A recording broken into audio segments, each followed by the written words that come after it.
So sorry about the delay.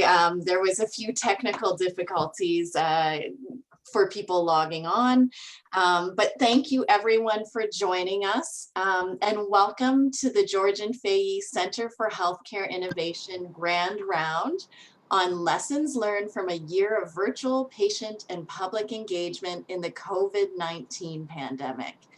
My name is Carolyn Shimmin, and I'm the Public and Patient Engagement Lead at CHI, and I'm pleased to host our panel presentation today.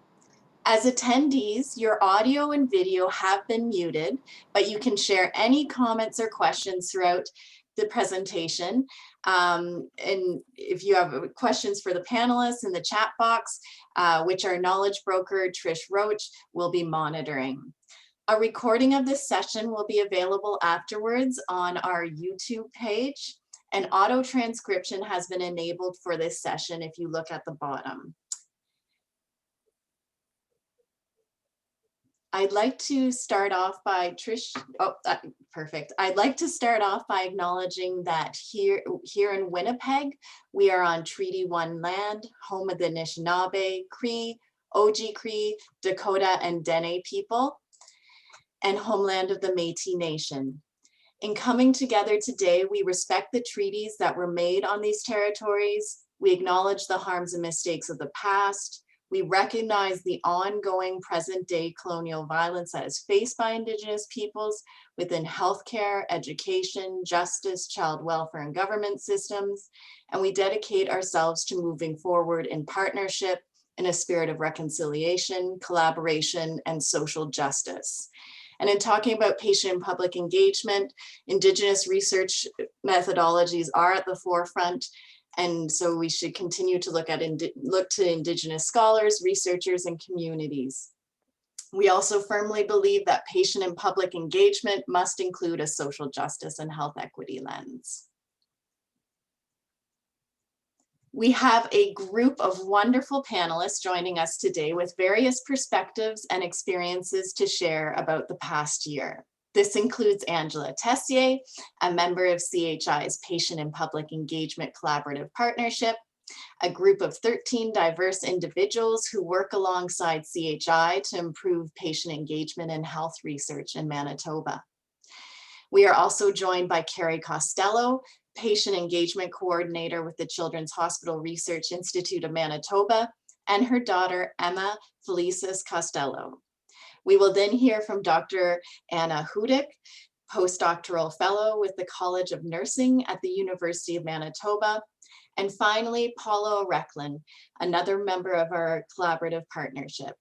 As they speak, they'll give you a bit more detail about their perspectives and experiences in patient engagement. We hope by the end of this panel presentation, you as audience members will be able to identify important factors for meaningful, safe, and inclusive online engagement, list key lessons shared by panelists around engaging online and during a pandemic, and apply these lessons to your own context, whether as a person with lived or living experience, a researcher, and/or a healthcare practitioner. In terms of potential conflicts of interest, we would like to disclose that I am an employee of CHI, Carrie is employed by CRIM, Anna receives funding from the Canadian Institutes of Health Research, CHI, and the University of Manitoba. Angela and Paula both receive honoraria as members of CHI's collaborative partnership, and Paula also receives honoraria from her involvement with the Canadian Agency for Drugs and Technology in Health, the Manitoba Institute for Patient Safety, and the Rick Hansen Institute. Paula is also a member of the Winnipeg Regional Health Authority's Patient and Family Advisory Committee.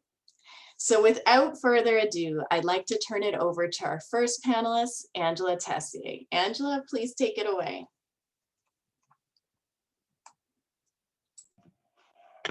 Good afternoon, and thank you so much for the opportunity to talk to you about, as I see it, qualitative and quantitative considerations when we're looking at technology and the importance of patient engagement. In my role at Red River College, I'm an assessment program analyst, and my focus is on student engagement and ensuring that students are in the right program at the right time with the right supports. And hence, my work as a patient engagement advocate, clearly there are significant links between the two of these roles in my life. And in the past year, when I look at the information that has been accumulated, I see it as being in two different perspectives. There's a quantitative perspective and a qualitative perspective.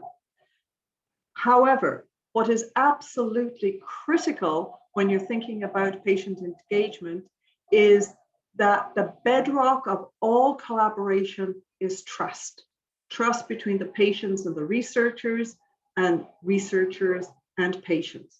And so with this in mind, let's just talk about first of all, the quantitative considerations. Goes without saying that when we are looking to engage partners, ease of access to computers and cell phones is essential. The next consideration is the age and the actual quality of the equipment that people have. Can the program that you're proposing to use in an online environment, is it easily downloaded? The next piece to consider for patients is that, do they have access to reliable Wi-Fi or an adequate data plan? Because I don't need to tell you that if the quality of the Wi-Fi is poor or inconsistent and is breaking down, not only does it literally inhibit connectivity between people, it also will tend to diminish a person's confidence in terms of being able to participate. And last but not least, the patient needs to have a an appropriate physical space to actually meet, a place where they can easily and safely access and know that they can participate in the discussions. On to qualitative considerations. So stress levels. I don't need to explain to you that this past 18 months is what I'm now hearing people say, is that life has been rather difficult for many people. And while people may want to be patient partners, life may be just too difficult or too stressful right at this moment in time for them to be able to participate. The next consideration is whether or not they actually desire to participate in an online environment. They may want to be, as I said, they may want to be patient partners, but would actually prefer a face-to-face interaction. A key item in all of this is appropriate timing. Sometimes we tend to work within a 9-to-5 bubble, and that may not always work for patients. Time zones may also need to be a consideration, and so it's very important to best match the needs of the patient partners. I frankly have taught math at midnight because that's what met the needs of the students. In the same way, it may be necessary to meet in the evenings or maybe even on weekends to help accommodate the needs of patients. Privacy and confidentiality is another critical element to consider. While patient partners may be comfortable meeting in a face-to-face situation, they may not want others they may not want other people to see where they actually live for fear of judgment. Also, people may not want others, whether they're family members, roommates, or partners, to actually know that they're actually involved in patient engagement, and hence again, they prefer a face-to-face situation simply because of that level of safety.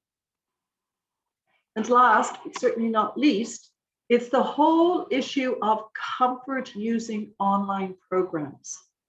And what I have learned from experience is that it's absolutely critical to have, in an ongoing, non-judgmental way, support to guide people when they are using Zoom, when they're using WebEx, when they are in Teams.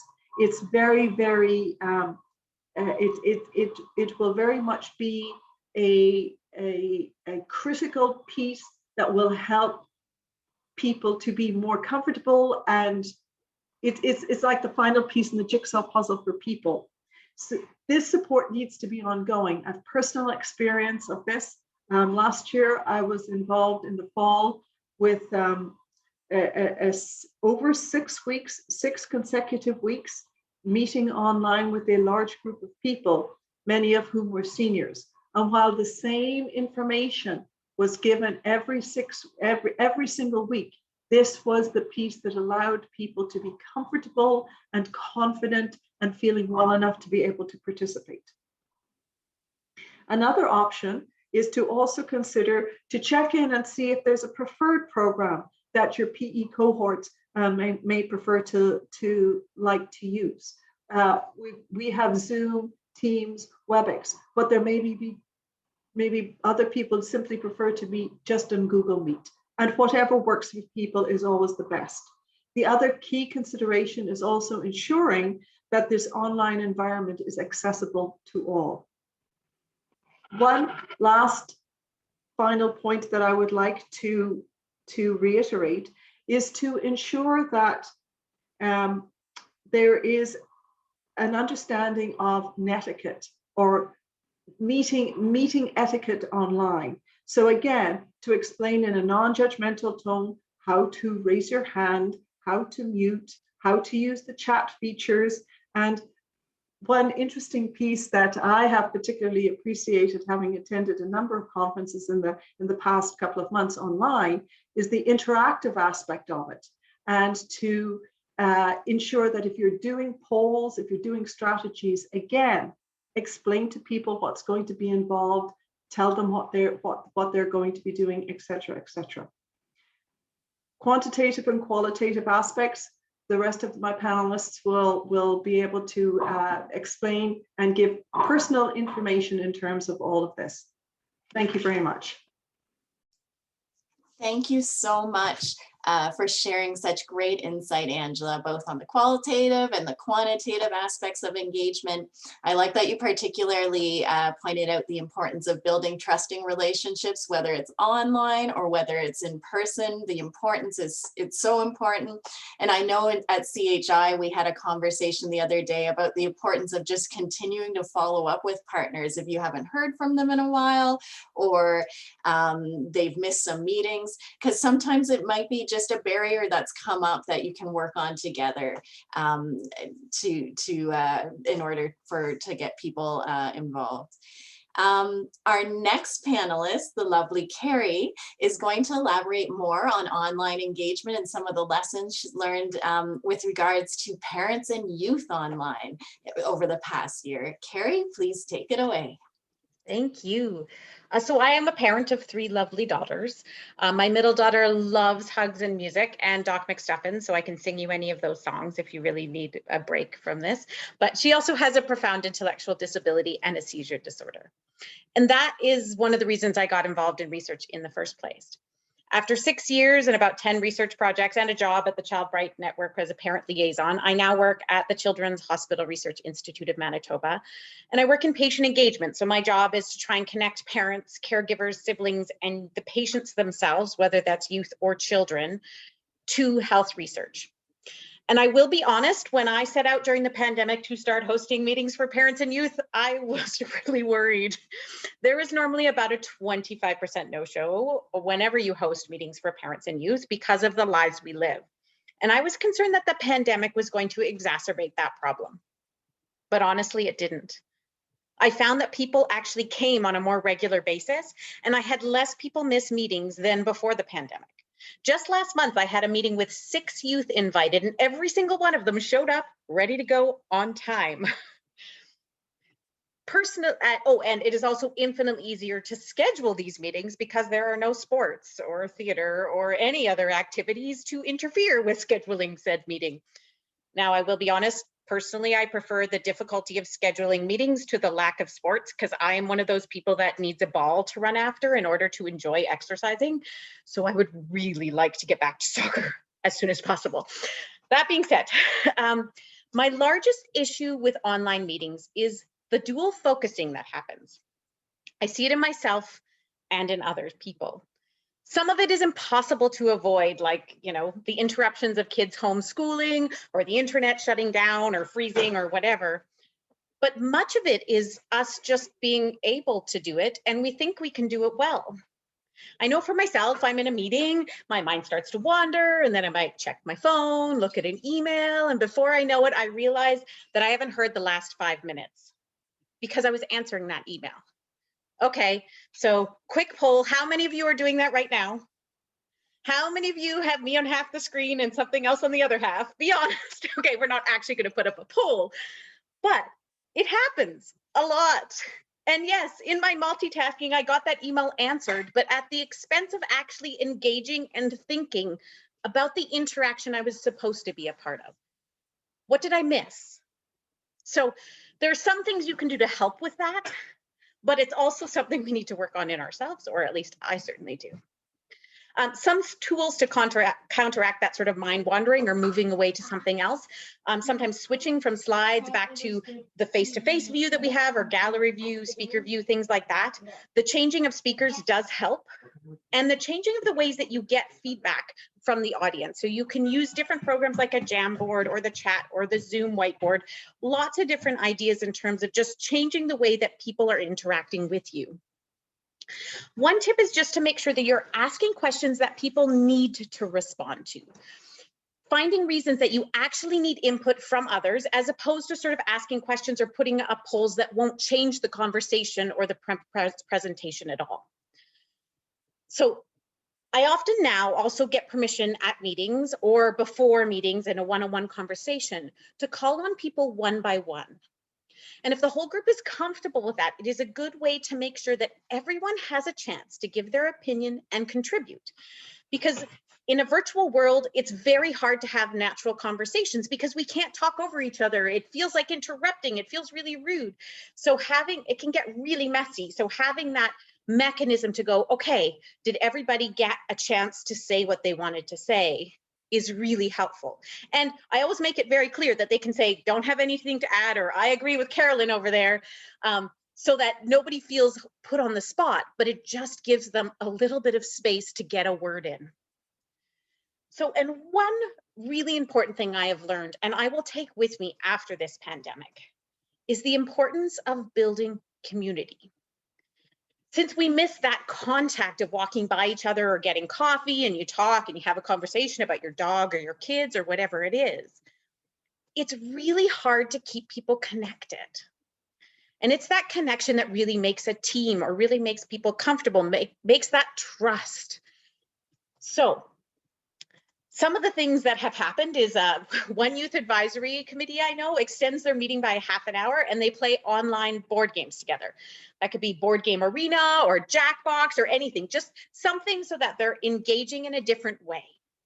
Another group just spends a few minutes at the beginning talking about one good thing going on in their life and one bad thing going on in their life. Again, just to have that personal connection.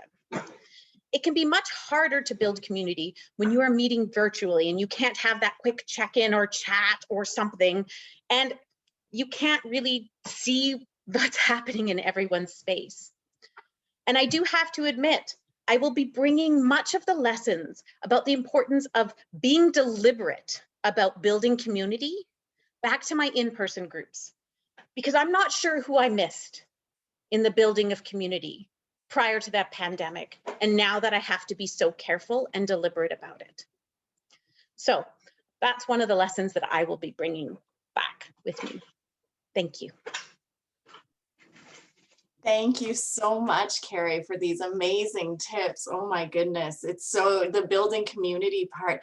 And I really like the tip about playing online games with groups. Like that sounds, with youth especially, that sounds like a wonderful idea. And Board Game Arena is free and there's all sorts of levels of games. So it's really good. It's really great. That's wonderful. We had the same thing with our collaborative partnership. We used to meet for 2.5 hours and we would have food and we would talk about our personal lives, and then we would move into the research project. Whereas once we moved online, you can't have that kind of that those conversations, you kind of had to jump into the project. So we ended up starting to do weekly over the noon hour on Friday, just hangouts where anyone can come and join and just have lunch together and talk about what we're going to be doing over the weekend and those types of things, just to keep that relationship going while we're working online.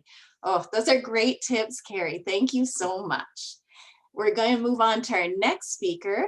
Anna is going to talk a little bit more about lessons learned from the perspective of a researcher having to switch gears over the last year and engage patient and public partners in health research in an online environment. Take it away, Anna. Thanks so much, Carolyn and Carrie. Hi there, my name's Anna, and the experiences that I'm sharing today are grounded in the perspectives of an academic researcher that has had to adapt virtual platforms, mostly Zoom and Microsoft Teams, to both engage regularly with research collaborators, including patient partners, as well as bring individuals together to share their experiences in 2 separate studies. The first study was a 3-day virtual workshop that brought together prior cardiac surgery patients and caregivers to validate the findings of, as well as obtain new information for, a scoping review on patient and caregiver preferences and prioritized outcomes for the perioperative period of cardiac surgery. The second study involved qualitative interviews that were co-led by a patient partner and I, and aimed to learn more about the experiences of individuals who were patient partners on projects funded through the Strategy for Patient-Oriented Research. And overall, I'd say that I'm very happy and grateful for the opportunities that online engagement has brought. For example, the interdisciplinary working group responsible for the scoping review and workshop that I mentioned ended up meeting every 2 weeks, which was a lot more than originally planned, to work on every aspect of the scoping review and the workshop. This resulted in a truly collaborative approach to the design and conduct of the review and workshop.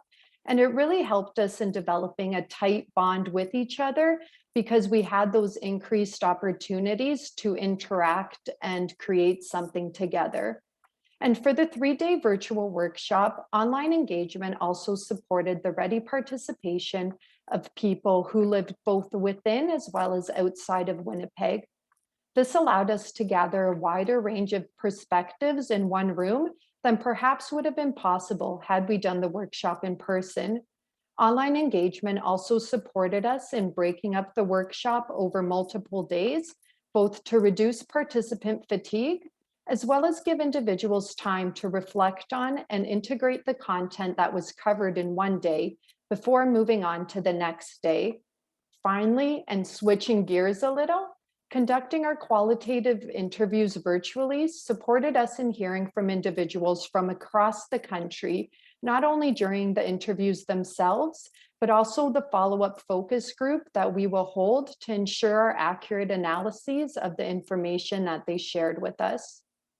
The lessons I would share with someone interested in engaging online for the first time relate to the things that both did and didn't work well throughout these activities.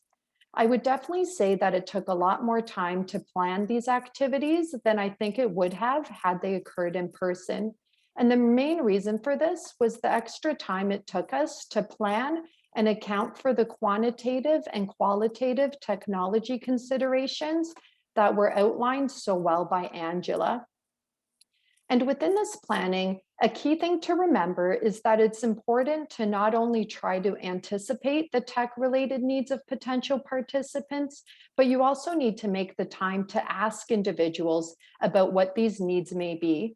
And in my experience, it works best not only to talk about these needs when you make initial contact and are engaging and are explaining what the engagement involves, but also through a follow-up tech needs assessment survey.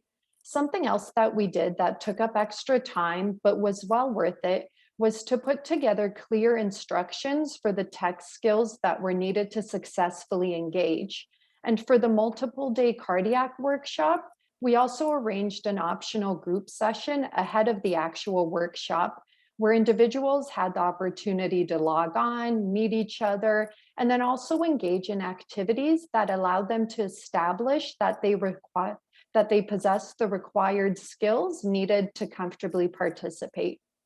And something else that's important to consider is that your local ethics committee may have different requirements about the types of platforms that you can use if individuals may be sharing their personal health information. So for example, we were required to use Zoom Health instead of Zoom for our cardiac workshop, which cost a considerable amount more, whereas we used Microsoft Teams without any issues for the qualitative interviews. And then in terms of the actual engagement sessions themselves, something that was super helpful for the cardiac workshop that involved 17 individuals was having a designated tech issues person that they could call or email to help troubleshoot any issues that arose during the workshop. Finally, I think it's really integral as well, especially in sessions where you have multiple participants at one time, to make the time to co-create a list of ground rules for virtual interactions at the outset of your work together, and to revisit these ground rules every time the group re-meets. Now, as far as the cons go, online approaches may definitely result in the exclusion of people who do not have access to the necessary technology.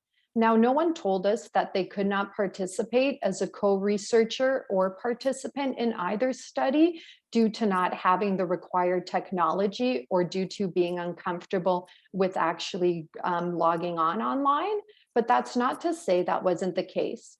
However, we did have to make some concessions with our proposed study design for the cardiac workshop to accommodate patients and caregivers who lived in the same household and both wanted to participate, but only had one device that they could use. So this meant that while we had originally wanted to split up caregivers and patients for breakout activities so that they could provide their ideas independently, we ended up with one mixed patient caregiver group that consisted of couples logging in from the same device.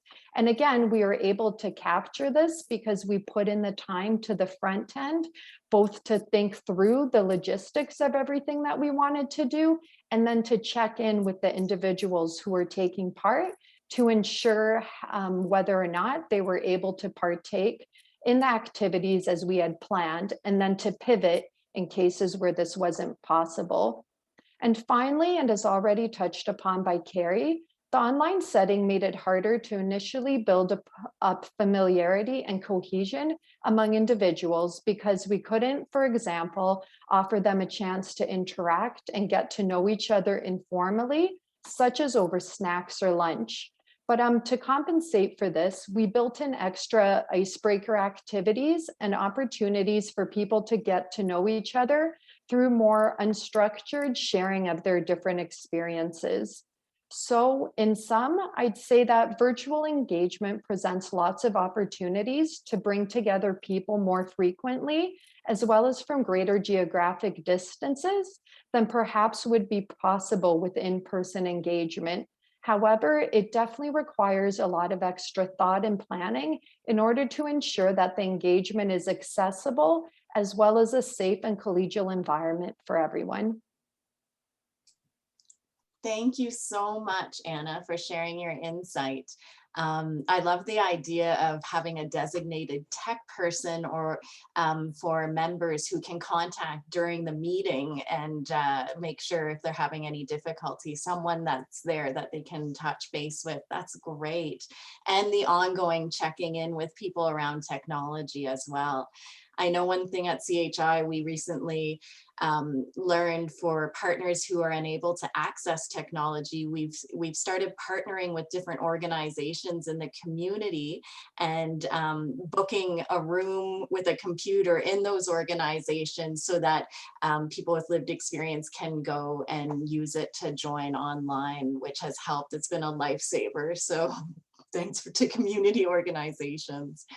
Thank you so much, Anna, for your perspective. Our next panelist, Emma, knows quite a bit about online engagement and is going to give us a youth perspective as a sibling who has been engaged in health research.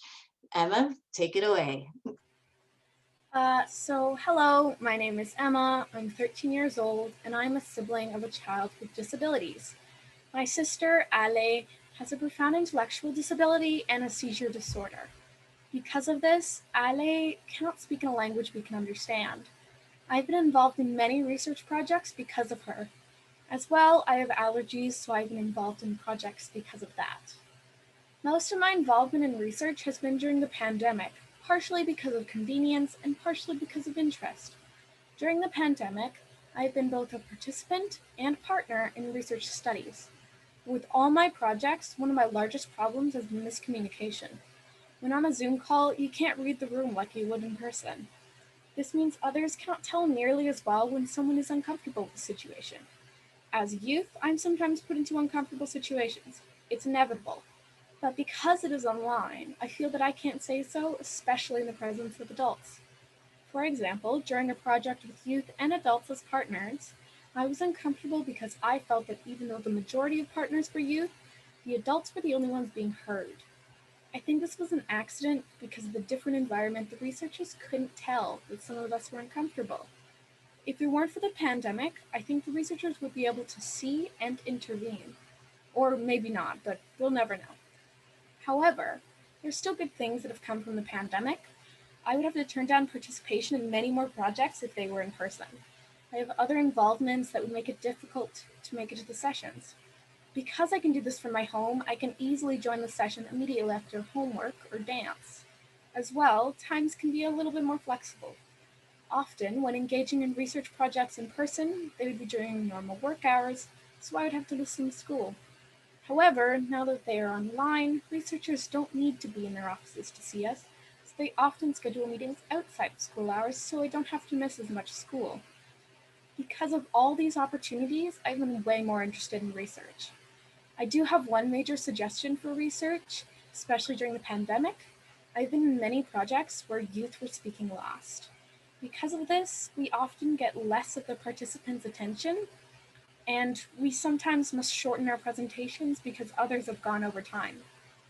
We get bored listening to the other speeches because we often can't understand half of what they're saying, if even that. So if youth are involved, make sure they are not in the shadow of the adults, and make sure they are fully understanding the other presentations. So there are both good and bad parts to research during the pandemic. We often tend to weigh in on the bad, but I believe the pandemic will help us immensely once we can work in person again. Thank you so much, Emma, for sharing all of your unique insight and knowledge. Those are such important points, especially about where you locate people talking. So having youth earlier on, that's a great suggestion. And also the fact that sometimes we can't read each other when we're online. So having those conversations around how are we going to deal with the nonverbal cues that we typically do. Great suggestions. Last but definitely not least is our panelist, Paula, who is going to share some of the positives that come with online engagement. Take it away, Paula. Hi, I'm part of CHI's Patient and Public Engagement Collaborative Partnership, a patient advisor on the Winnipeg Regional Health Authority Patient and Family Advisory Committee, the Canadian Agency for Drugs and Technologies in Health Patient and Community Advisory Committee, a member of Patients for Patient Safety Canada, the Manitoba Institute for Patient Safety, and Rick Hansen Foundation School Program Ambassador. At this point, it is basically alphabet soup. I want to point out a few of the surprising benefits that I've found with patient engagement online. This past year and a half has been awful, but I'm in the weird situation of having found quite a few positives. I use myself as an example here, but it can be extrapolated to the cases of many other people to varying extents. I'd like to be clear here that this is my personal view, and I have the immense privilege to have a safe, comfortable, private, accessible home. Many people do not. Similarly, I have a great internet connection, a laptop, a phone, and the knowledge of how to use them to interact virtually with the medical world. Again, many people do not. I have a severe chronic pain disease called complex regional pain syndrome, and because I live in assisted living with shared aides, I've been extremely careful about going out anywhere. Despite that, there are a surprising number of positives that have come with the pandemic. The main one is not having to go out for my regular appointments. Anyone who has spent time in Winnipeg knows that we're Pothole City. As I said, I have a lot of chronic pain. Every time I got in my parents' car, I can't drive myself, the pain is horrible. I'd literally planned to get to places a half hour early just so the pain would go down enough that I could participate in what I'm doing. Even then, I'd often be a wreck.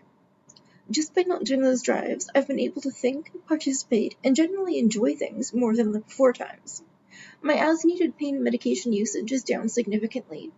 This helps both to reduce the side effects, making me more clear-headed, but is also financially beneficial. One of my as-needed medications isn't covered by the province. I use myself as a particularly vivid example of the changes created by the pandemic. This isn't the case for many. But I'm not the only one either. Chronic pain is extremely common after all. 1 in 5 Canadians over the age of 15 has chronic pain. Mine is just particularly severe. I'm able to be a lot more independent because all I need to access my meetings and much of my medical care is a computer or phone. I'm not dependent on anyone for a ride. I can't drive myself since the pain would flare badly enough that I'd lose control of the car on the first bump, and not being able to drive is a common issue for people with disabilities.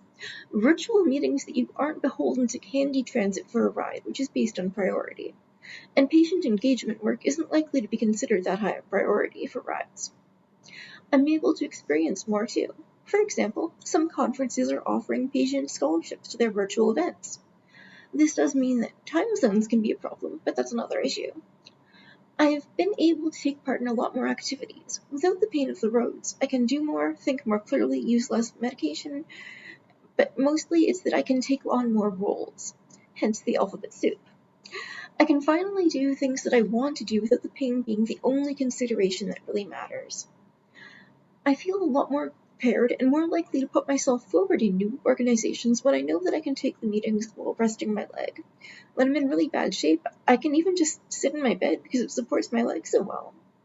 The point that I'm trying to make here is that the external conditions of the world, its inaccessibility, is no longer the overriding concern when it comes to participation in the world.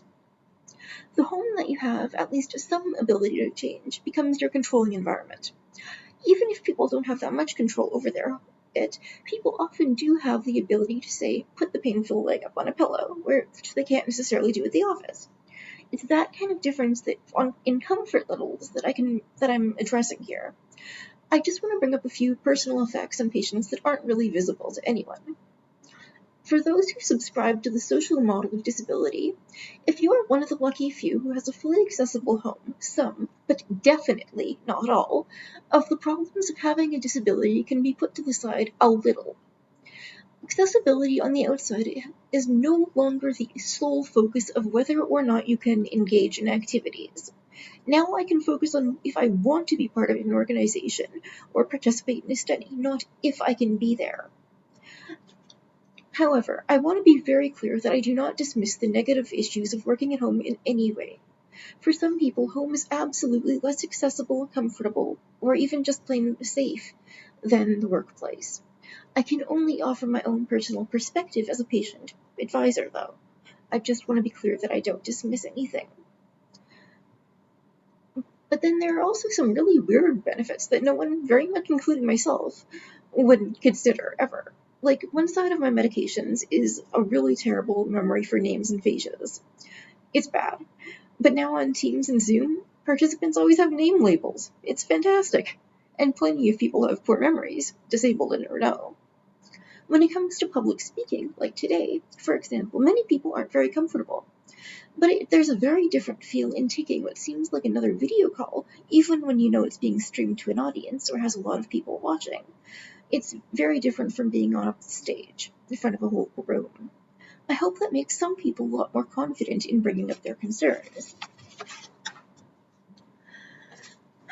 When you don't have to move from your bed, when you can leave a situation by shutting an app, when you can be in the most comfortable, supportive situation that you're able to create for yourself, there's a lot of difference in terms of the power dynamics involved. On a regular conference, the entire energy is very different from a regular conference, meeting, or medical appointment. You don't enter into the intimidating, big, busy hospital or the halls of academia for events like this. There's a real differentiation to be made there. Even if you don't have a very comfortable environment, you still don't enter into the privileged academic professional environment. Whether that will make it even worse, even more of a dichotomy when you actually have to go for in-person treatment, I can't say, probably. But for all of the virtual and telephone appointments, it's still often a quite positive factor. I sincerely hope that we're able to continue these tools for virtual participation for long into the future, when they are desired by the people involved. There's a million billion problems the pandemic has caused. I just want to mention a few of the weirder silver linings that you can find.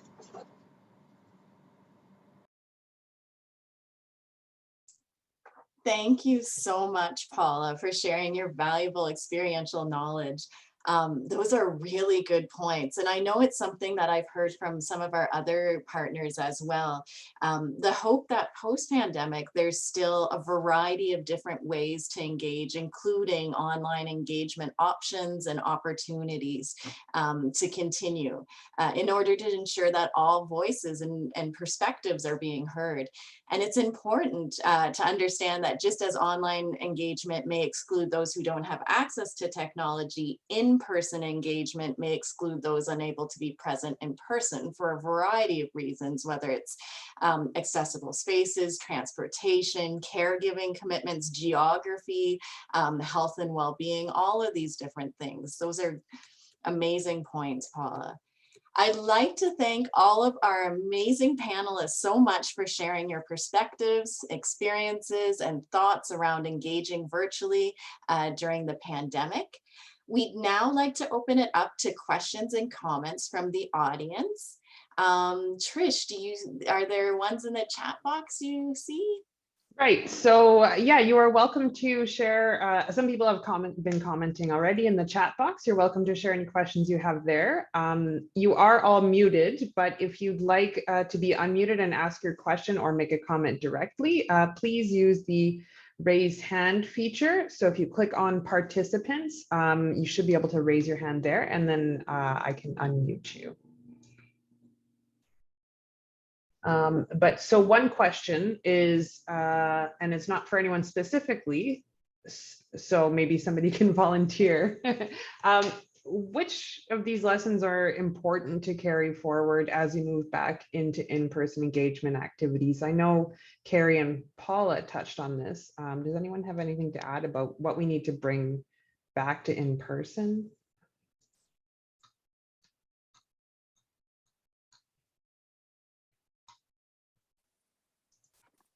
I really liked what Carrie had said about the mindful community building. And that's kind of, for me, that and that aspect of maybe bringing forth some mixed mode kind of modalities of meeting with people, because I really found that, like, I just love the fact that I was able to meet with our group so much more often. And it was also for the reasons that were raised by Paula and Carolyn as well, with the lack of, without having to worry about transportation and finding people to care for our loved ones and stuff. So it's a way to also, like, not just assume that maybe we all have to meet in person, but try and like gauge with people. So like, can we meet in person to build up community that way, but then also kind of meet online if people are comfortable, so that we can keep engaging as often as we want.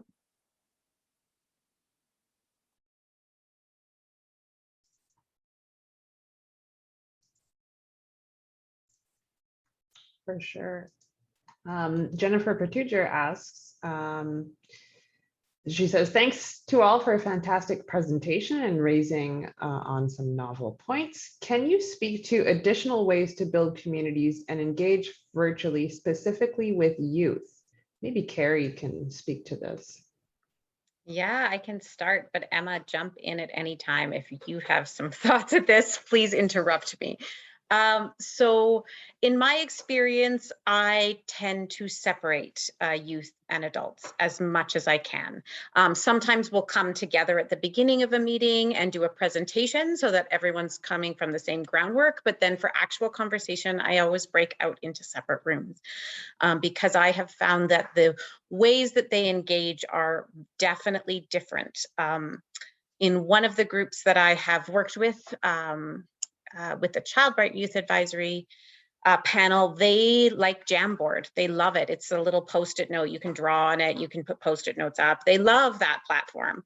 And so that's sort of how, whenever there's sort of a brainstorming session, that's how they use, that's what they like to use. So a lot of it's following their lead, and a lot of them are teaching me this stuff. I didn't know about Jamboard, but so one of the youth brought it forward, and and it works great.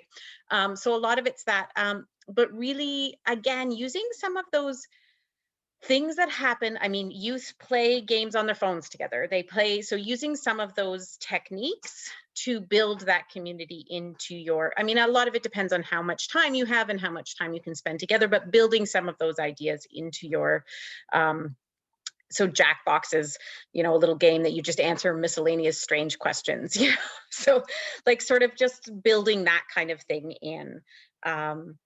Yeah, so that's sort of one of the suggestions that I have. Emma, did you have anything you wanted to add? Yeah, I mean, I think that the youth definitely, both with the researchers, need to have experiences without other adults, whether it be parents, other people, like just maybe the researchers and the youth, even like sometimes one-on-one. It really depends on the person. But also sometimes the youth need to have their time where there are no adults, because like youth, we bond a lot more when there are not adults around monitoring us. So it's that awareness that if you really want to build a strong community between the youth, that sometimes you need to give them time, just them, where you're not there watching what they're doing. I'll also suggest or hire really young research assistants or people who look young. Because in both of the projects I work with youth, I have like a research assistant who looks really young. So I don't think she feels like an adult to the youth, which is very useful.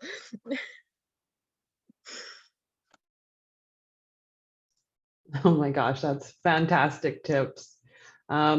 This is a fun question. Diana Duong asks, what new developments in patient engagement during the pandemic are you most excited about? That's open to anyone who has something that they found exciting.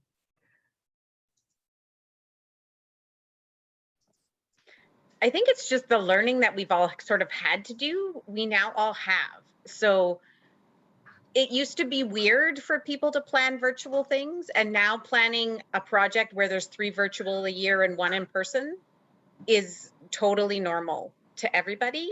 And I think it does mean that we can meet in more meaningful ways throughout the year, because it's just too expensive when you're trying to get people from all over Manitoba to one place. It's too expensive to do that 4 times a year.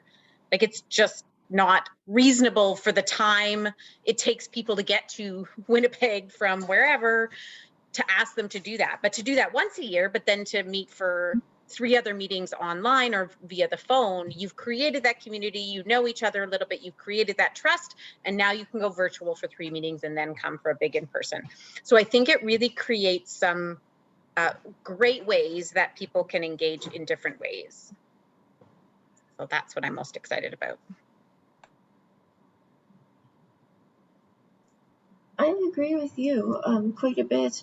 I would definitely say that it's now normal for everyone to be working virtually. I mean, I think it's really that I've noticed that once the general panic and immediate rush was over, like they realized that they needed to get the patients involved, and that like it's and getting them involved in all parts of the COVID process, which all sorts of things like that, I'd say.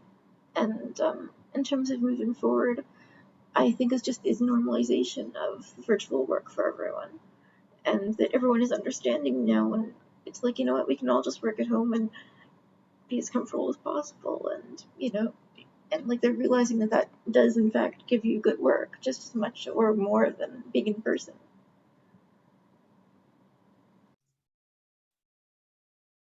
And I think I'll just jump in. I'm not a panelist, but I work in patient engagement at CHI. And even for this session, all the panelists came together and used Google Docs to create a shared script just so they could build off of each other's comments and kind of see what everyone was going to talk about. So I think that's been exciting, is finding the new ways of using technology that I don't think we made time for before, because it wasn't a priority, and now we had to. And they're cool. And we have another question from Sarah. Angela, you talked a bit about the fact that not every patient has reliable internet access or a computer for participation. How has CHI and the collaborative partnership managed this during the pandemic? What are some ideas for ensuring we're inclusive in that way? One of the, Carolyn alluded to this earlier, is that we have worked with various community agencies, and in very, very specific situations have set up locations where patient partners can go into this particular agency and have access to the equipment that they need in a safe and private environment. So it's also, so in some cases it's physically providing the equipment, and in other cases it's I think in some cases even prompting the questions for people, I think, is also an interesting thought as well, in the sense of they themselves may not be aware of the discomfort that they have in terms of being having to share their private living space with others, but prompting people to sort of ask if it is okay to do this. Also, you know, looking at the timing, ensuring that that is appropriate, and also, as I also mentioned as well, the importance of not meeting in the space that they are comfortable, that if others hear the information, that they're not somehow going to be judged by it or anything like that. So that certainly is other aspects of inclusion that I can immediately think of. And I just wanted to jump in. I was in a meeting yesterday, and they said, one of the things they said in their preamble was, we're so sorry we're invading your homes. So please understand that anything that happens behind you is not a problem. It is us invading your home, not you having to apologize for what's going on in your home. So I thought that was a really nice turn. Thank you so much. Those are really good points. And I know too, we've seen a lot of researchers taking what they would have used budget-wise for travel or for food and putting it into things like purchasing tablets for people, or looking into how people might be able to get access to the technology to become engaged as well. So it's been amazing. I'm looking at the time and it's 1 o'clock. Wow, it flew by. Thank you so much to all of our panelists. I think Trish put in the chat box if you want to do an evaluation of this session. Please do give us feedback. And again, thank you so much to our wonderful panelists and everything that you've taught us today. I hope everyone has a wonderful rest of the day. Thanks.